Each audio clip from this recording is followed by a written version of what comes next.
News channel का special bulletin. आज की प्रमुख खबरें कुछ इस प्रकार हैं। उधम सिंह नगर में विभिन्न मामलों में 3 की मौत। हल्द्वानी में उत्तरांचल रोडवेज कर्मचारी यूनियन ने किया कार्य बहिष्कार का ऐलान। जिला विकास प्राधिकरण के विरोध में सर्वदलीय संघर्ष समिति ने दिया धरना। पानी के तेज बहाव में डूबे 4 युवक, 3 के शव बरामद, 1 की तलाश जारी। अल्मोड़ा में अतिथि शिक्षकों के धरने का विधायक ने किया समर्थन। 1 साल बाद हल्द्वानी में मिला आंध्र प्रदेश का खोया हुआ बेटा। अब खबरें विस्तार से। उधम सिंह नगर में 3 लोगों की अलग अलग मामलों में मौत हो गई, जिसके बाद पुलिस ने 3 मृतकों के शव को कब्जे में लेकर पोस्टमार्टम के लिए भेज दिया। संवाददाता दुर्गेश तिवारी की रिपोर्ट।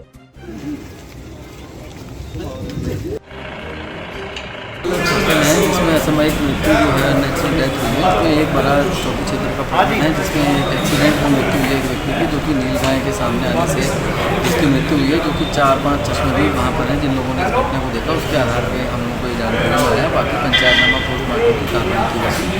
दूसरा जो नेक्स्ट जो डेथ हुई है वो ट्रांजिट कैंप थाना क्षेत्र में हुई, जहाँ एक व्यक्ति द्वारा सुसाइड किया गया और उसको पंचायतनामा पोस्टमार्टम की कार्रवाई की जाएगी। जो भी तथ्य उसमें प्रकाश में आते हैं उसके हिसाब से कार्रवाई की जाएगी। उत्तराखंड परिवहन विभाग में ठेके से हो रही ड्राइवर और कंडक्टर की भर्ती के खिलाफ उत्तरांचल रोडवेज कर्मचारी यूनियन ने हल्द्वानी में 31 अगस्त को काली पट्टी बांधकर सांकेतिक बहिष्कार कर 1 और 2 सितंबर को पूरे प्रदेश में कार्य बहिष्कार करने का ऐलान किया है। संवाददाता दीपक अधिकारी की रिपोर्ट।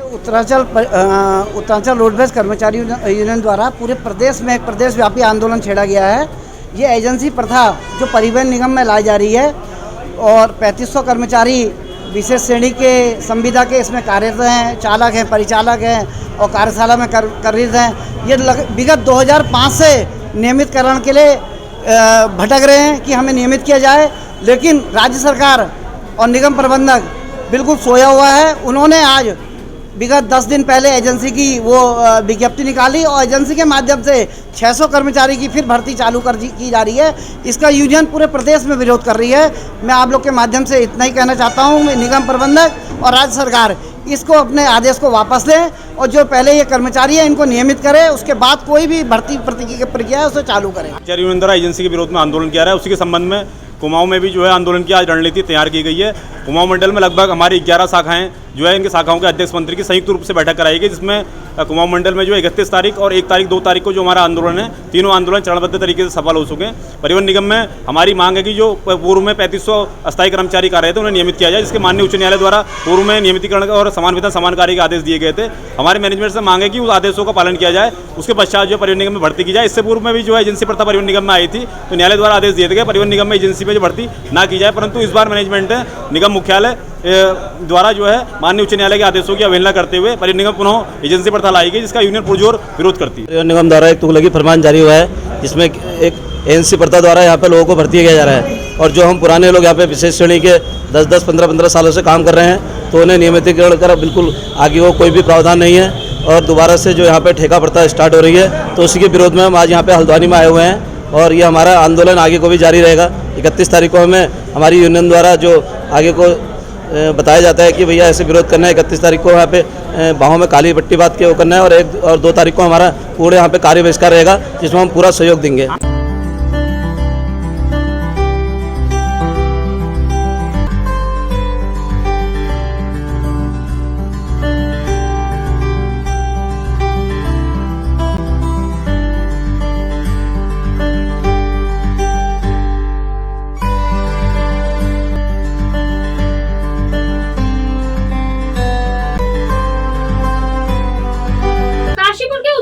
पंजाबी महासभा में विभाजन विभीषिका सेनानियों को सम्मानित किया गया। इस दौरान वहां उपस्थित पूर्व विधायक हरभजन सिंह चीमा और अन्य सदस्यों ने भी सभी बुजुर्गों को सम्मानित किया।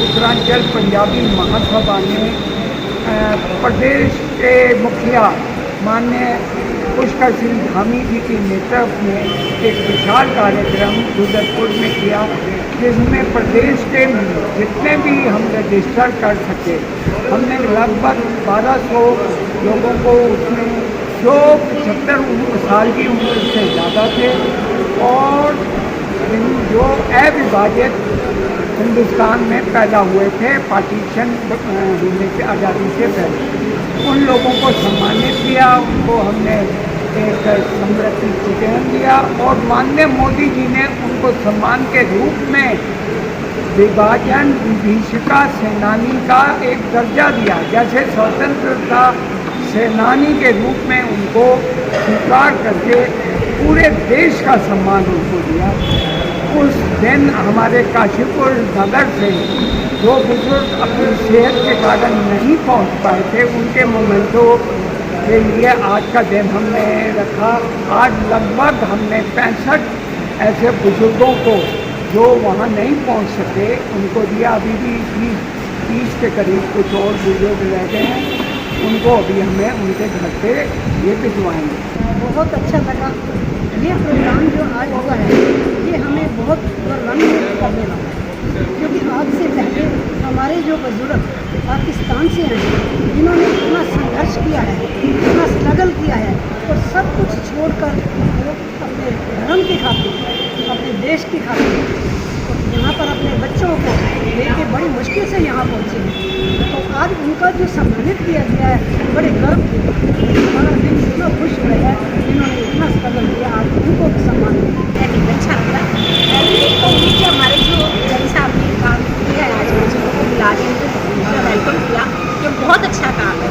उनको भी महसूस होना चाहिए कि उन्होंने इतने साल अपने दिए हैं, कहाँ क्या क्या तकलीफें देखी हैं, उसके बाद आज ये यहाँ आए हैं। इसी तरह से काम होते रहने चाहिए।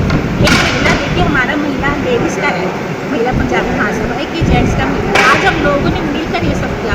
हमें भी उनके सहयोग की ज़रूरत है। हम भी उनसे ये चाहते हैं कि हमें किसी चीज़ की है तो आप हमारी हेल्प कीजिए, हम मिलजुल कर इसको अपने समाज को, पंजाबी समाज को आगे बढ़ाएं। बस हम सबका एक यही जतन है कि सब मिलकर आगे बढ़ें, अपने समाज को आगे बढ़ाएं। अल्मोड़ा में जिला स्तरीय विकास प्राधिकरण को समाप्त करने की मांग को लेकर सर्वदलीय संघर्ष समिति ने आज गांधी पार्क चौहान फाटा में धरना प्रदर्शन कर भाजपा सरकार के खिलाफ नारेबाजी की। संवाददाता हेमंत सिंह मेहरा की रिपोर्ट।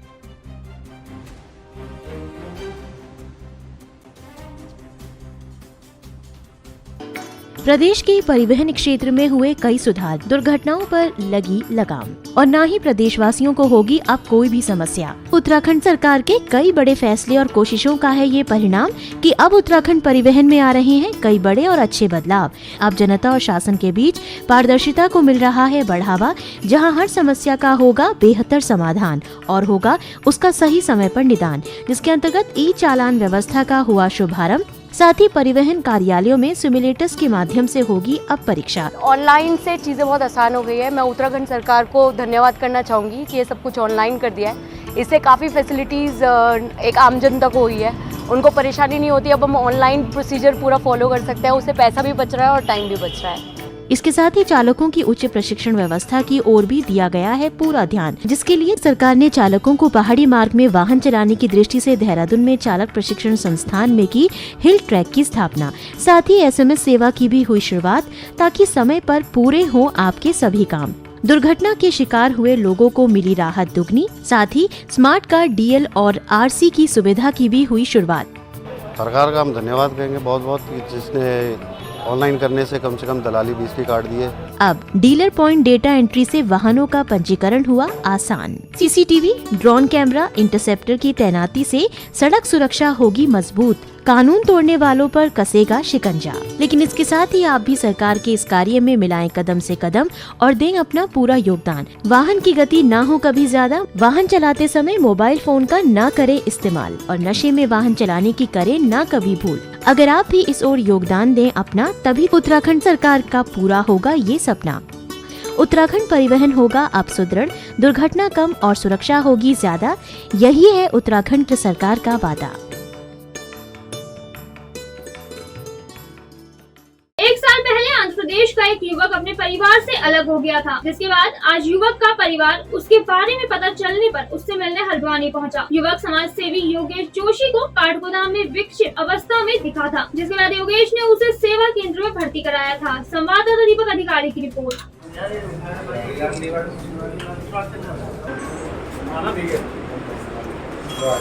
नमस्कार, मैं दीपक अधिकारी, आप देख रहे हैं सुरागीलाल न्यूज। हम इस टाइम पे खड़े हैं समाज सेवी योगेश जोशी जी के साथ। विक्षिप्त तो 1 साल पहले इनको एक व्यक्ति मिला था जिसका उन्होंने इलाज कराया, उनके परिजन यहाँ पे आए हैं उसको लेने के लिए। योगेश जी, क्या मामला था कि आपको एक व्यक्ति मिला, आप उसको उसका इलाज करवाया, आज 1 साल बाद उसके परिजन यहाँ पे आए हैं? मैं काठगोदाम किसी काम के सिलसिले में गया था और रेलवे स्टेशन के ठीक बाहर कड़ाके की ठंड में यह युवक मुझे 20 सड़क में आग सेकते हुए मिला। मैंने और क्या कहते हैं मेरा छोटा भाई विपिन थवाल जी ने तत्काल इसको अपने वाहन से मानस सेवा केंद्र पहुंचाया, जहां हमने इसका उपचार कराया और करीब माह भर पूर्व मुझे डॉक्टर साहब का फ़ोन आया। अभी इसकी स्थिति में सुधार है, ये अपना घर का पता बताने में, अपने जनपद का पता बताने में सक्षम है। मैं तत्काल वहाँ गया और मैंने जानकारी जुटाई। इसने अपना नाम, अपने माता पिता का नाम, अपने जिले का नाम बताया और तत्काल मैंने इसकी सूचना हमारे जो नंदन रावत जी है सूची प्रभारी उनको दी और एक ही दिन के अंदर उन्होंने इसका पता खोज निकाला और सौभाग्य से आज इसके माता पिता और इसके भाई इनको यहाँ पर लेने पहुँचे हैं और इसी तरह के करीब 8 या 9 परिवारों से हम उनके परिजनों को मिलवा चुके हैं। लगातार आपकी संस्था जमीनी स्तर पर कार्य कर रही है, क्या क्या आपकी जो संस्था है, क्या क्या वो आगे जो कार्य कर रही है? देखिए, हमारे द्वारा हल्द्वानी में 2 ब्लड बैंक चलाए जाते हैं और एक स्वर्ग वाहन की भी सेवा हमने उपलब्ध कराई है और दूर दराज क्षेत्रों के लिए हमने 2 एम्बुलेंस डोनेट की है। ऐसे विभिन्न कार्य हैं जिनका उल्लेख मैं यहाँ पर नहीं करना चाहता, क्योंकि कहते हैं कि अगर आप जो अच्छा काम कर रहे हैं उसका उल्लेख कर रहे हैं तो उनका प्रभाव थोड़ा कम हो जाता है और हमारी संस्था आगे भी ऐसे प्रयास करते रहेगी। और मेरे माता पिताजी के नाम से एक हमारी संस्था है जिसका नाम है स्वर्गीय श्री बालकृष्ण देवकी जोशी निस्वार्थी जन सेवा समिति। तो देख सकते हैं लगातार जन भावनाओं को लेके योगेश जोशी द्वारा कार्य किया जाता है। हमारे साथ में डॉक्टर साहब हैं, ये मानस हॉस्पिटल के डॉक्टर हैं, इन्होंने इनका इलाज किया, आज इनके परिजन यहाँ पे हैं। डॉक्टर साहब, आपके यहाँ पे मरीज आया था आपके पास 1 साल पहले, आपको कैसे पता चला ये आंध्र प्रदेश का है और इसके परिजन तक कैसे आपने संदेश दिया? जी, ये जब 8 माह पूर्व हमारे वहाँ आए थे तो विक्षिप्त स्थिति में थे। इसके उपचार के उपरांत इसका उपचार डॉक्टर सुधीर चंद गोडियाल के देखरेख में हुआ है। काफ़ी लंबे उपचार के बाद इसने अपने परिजन, अपनी जगह जहाँ रह रहा है उसके बारे में हमें जानकारी दी। उसके आधार पर फिर हमने योगेश जोशी जी को बताया कि यह अब ये सही स्थिति में आ गया है, तो उनने फिर इसकी आगे सुराग कसी की। तो उनके पिताजी खड़े हैं, उनसे ही बात करना चाहेंगे। अंकल जी, कैसे पता चला आपको कि आपका लड़का हल्द्वानी में मिला है? 1 साल पहले ये गायब हो गया था, कहाँ के आप रहने वाले हैं? अच्छा साहब, इधर एक साहब से हमको हमारा गांव को पुलिस स्टेशन को ऐसा लड़का है हमको भेजा था। हमारा पुलिस स्टेशन में हमको भेजा, हमारा व्हाट्सएप में निकाल दिया, पेपर में भी डाल दिया था उसका फोटो, सब गांव को मालूम होगा। हमको भी पता चला, इसीलिए साहब का पास में भी फोन किया था, बात किया था। अभी हल्द्वानी को हारा है। कहाँ के रहने वाले हैं आप? मैं आंध्र प्रदेश चित्तूर डिस्ट्रिक्ट कुप्पम सीएम जगन। तो देख सकते हैं कितना उत्साह देखने को मिल रहा है उनके माता पिता पे। हमारे में उनकी माताजी भी हैं, हम माताजी से बात। माताजी, आपका लड़का आज 1 साल बाद मिला है, आपको कैसा लग रहा है आपको? हमारा हिंदी नहीं भाई। अच्छा है, बच्चा अच्छा है हमारे बच्चा। तो देख सकते हैं कि लगातार बालकृष्ण जो संस्था है उसके द्वारा लगातार धरातल में जो कार्य किए जा रहे हैं उसमें कहीं ना कहीं लोगों को भी मदद मिल रही है। इन्होंने अभी तक के 8 से 9 लोगों को उनके परिवार तक मिला है। दीपक अधिकारी, सुरागी लाल से हल्द्वानी। कहाँ हैं सब लोग? शाम की चाय तो एक साथ होनी चाहिए, सब लोग एक साथ बैठना ही नहीं चाहते। पापा, ट्राई दिस। लो, सब लपक लिए।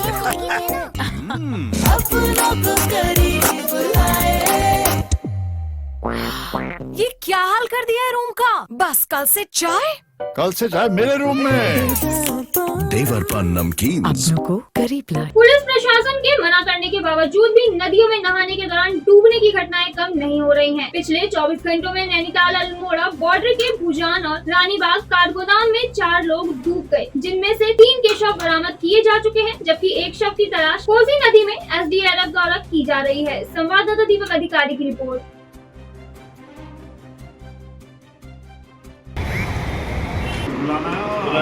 दो दुखद दुर्घटनाएं हुई हैं जिसमें 2 बच्चे जो है आपका गोला बैराज में नहाते हुए बहे हैं और 2 आर्मी पर्सन्स भुजान में अल्मोड़ा से बह करके नैनीताल डिस्ट्रिक्ट में पहुंचे हैं। इसमें पुलिस द्वारा पहले भी आपका अवेयरनेस कैंपेन चलाया गया था। नदी और तटबंधों पर लगातार अनाउंस किया जाता है कि आप पानी अचानक बढ़ रहा है, वाटर लेवल किसी समय भी बढ़ सकता है, इसलिए नदी नालों में ना जाएं और पहाड़ की नदियों में से आने वाला पानी अचानक जब बढ़ता है तो उसका बहाव बहुत तेज़ होता है। और इस समय बरसात का सीज़न चल रहा है। इसमें दो चीज़ें देखने की बहुत बड़ी आवश्यकता है। एक तो पब्लिक को अपने बच्चों को अवेयर करने की आवश्यकता है कि वो घर से ऐसे बच्चों को नहाने के लिए नदी नालों में न जाने दें। दूसरा, जो पुलिस बार बार अनाउंस करती है उस पर गौर करें, क्योंकि जैसे ही वाटर लेवल बढ़ता है पुलिस द्वारा लगातार अनाउंस कराया जा रहा है। कल भी कराया गया था, उससे पहले भी लगातार कराया जा रहा है। तो इसमें सावधानी बरतने की आवश्यकता है, नहीं तो ऐसी दुर्घटनाओं को रोकना संभव नहीं हो पाएगा। अल्मोड़ा में अतिथि शिक्षकों द्वारा अपनी मांगों के लिए दिए जा रहे धरने में आज अल्मोड़ा विधायक मनोज तिवारी ने अपना समर्थन दिया। इस दौरान विधायक ने अतिथि शिक्षकों की जायज मांगों पर सरकार को तुरंत कार्यवाही करने की बात कही है। संवाददाता हेमंत सिंह मेहरा की रिपोर्ट।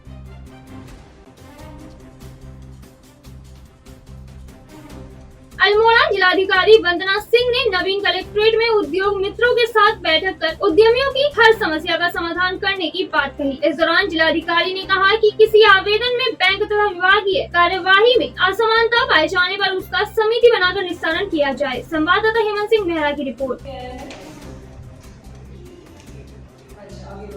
आज के लिए बस इतना ही। उत्तराखंड की सभी खबरों से जुड़े रहने के लिए देखते रहिए सुरागीलाल न्यूज चैनल। धन्यवाद।